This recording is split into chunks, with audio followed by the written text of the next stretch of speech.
Hi, it's time to make everyone's favorite homemade pasta. This homemade pasta recipe is great because it incorporates very simple things that we typically have around the house: flour, salt, eggs, olive oil, and water. That's all you really need to do to make this egg pasta. And we're gonna turn this into some fettuccine alfredo today, but we're gonna get in here and make our pasta from scratch. So the first thing you wanna do is you wanna measure out everything that you need so it's all ready to go for you. So in my bowl, I have 2 1/4 cups of all-purpose flour. To that, I'm gonna add 3/4 of a tablespoon of salt, and that's gonna help flavor the dough from inside the dough. It's really, really important that you add salt so that the dough and the pasta itself has a little bit of flavor. Otherwise, you get some bland noodles, and nobody wants bland noodles. And so we got some salt in there. I'm just gonna take a fork and I'm gonna combine those 2 things together. And as I'm mixing them together, I'm also digging a well or a hole in the center of my flour here, this mound of flour I had in my bowl, and kind of creating a bowl inside of a bowl that we're gonna put our liquids into. This can also be done in a mound on your countertop, but I found in a large bowl tends to be a little bit cleaner in your home kitchen or in any kitchen than going ahead and dumping the flour onto the countertop too, but you can do both. All right, now what we're gonna do is we're gonna add in our 3 eggs into this well. Make sure that there is no shells in your eggs as you crack them. And of course, after you crack your eggs, you always wanna make sure that you wash your hands too, to make sure that you get any germs and stuff off of your fingers when you're cracking those. So we're just gonna set that out of the way. And what I'm gonna do is I'm gonna take and I'm gonna just gently drizzle the olive oil on top of the eggs and with the water. So I've got all of my wet ingredients in the inside of my well and all the dry ingredients kind of hanging out on the outside of the well. And now what we're gonna do is we're gonna incorporate the 2 things together. This is important. Don't just go at it. It's very, very exciting, but what we're gonna do first is I'm gonna kind of poke those egg yolks and I'm gonna start to scramble the eggs in the center of the bowl and keep them inside of that well. What eventually is gonna happen is the flour is gonna start to slowly erode into the center of that mixture there, and that is what we want. So I kind of turn the bowl and I stir at the same time, and I'm slowly working the flour into the wet center of my eggs. As you continue to add this in, you'll notice that you're also wanting to stir and whisk out any lumps that are in the center of your dough that you're creating here in the middle. And I'm doing that with my messy fork here by making oval shapes with my fork inside of here. And this is just not a fancy fork. It's a fork from our fork drawer, just out of your silverware drawer. It doesn't have to be fancy. I do like a large fork for doing this though. It makes it just a little bit easier. And so we're gonna take, and I'm just gonna work this dough and stir it and continue to stir it until it does what it's about to do. And that is creates a big blob of dough around the fork.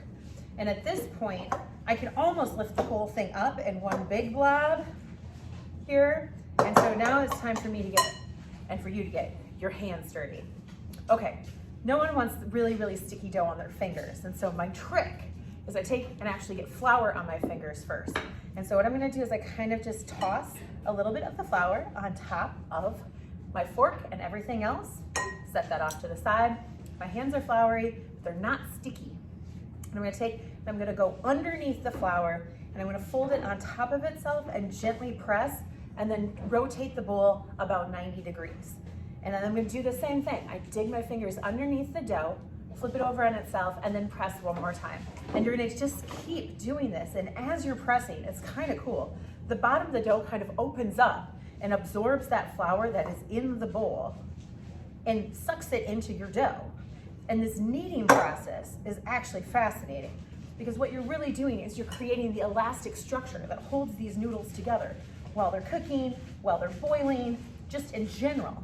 If you do not knead the dough and we just stirred it, it would just stay one big blob. It wouldn't turn into pasta. And so you gotta put a little love into it to make it into pasta. I'm gonna keep kneading it until the dough looks a little bit shaggy. And I'll show you what that is here in just a second because my dough is a little bit shaggy. And so you can see it's kind of shaggy on the top edge there. That tells me it's time to move to the countertop. So if I've got crumbly bits of flour, I'm not gonna use that. Most of my flour is really, really nice and clean still. And I'm gonna use this flour here. And if you need to, grab a little bit of extra flour just to sprinkle clean flour onto the countertop. and I'm gonna start to work the dough right on top of the flour. So it's the same concept. I'm folding it in half, but this time I'm kind of gently pushing it away from me as I turn it. So I'm folding toward me, putting the heel of my hand on the dough and rolling it and pushing it away from me. And if you'll notice, I'm not beating up on the dough. My whole body is kind of rocking with it.